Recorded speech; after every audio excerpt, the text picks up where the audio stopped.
এখন UPI payment তো খুব চল হয়েছে, ঘুরতে ফিরতেই আমরা স্ক্যানার কোডে স্ক্যান করে পেমেন্ট করছি, কিন্তু আমরা অনেক ক্ষেত্রেই কার্ডেরও ব্যবহার করছি।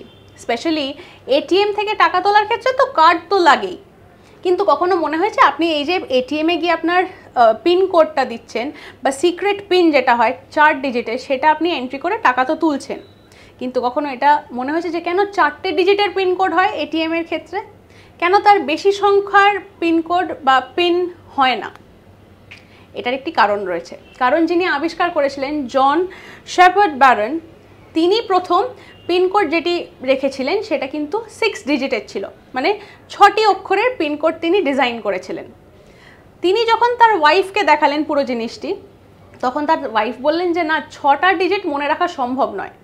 আর তিনি নিজেও, মানে তার ওয়াইফ নিজেও মনে রাখতে পারেননি 6টা নাম্বার সেই পিনের, যেই কারণে কি করলেন না, সেই 6টা নাম্বার থেকে তিনি 4 ডিজিট 4টে নাম্বারে কমিয়ে দিলেন পিনকোডটা। এইভাবেই এটিএমের পিনকোড স্ট্যান্ডার্ডাইজ করে দেওয়া হলো যে 6টার বদলে 4টে ডিজিটই থাকবে, 4টে অক্ষর বা 4টে নম্বর দিয়েই পিনটা দিতে হবে।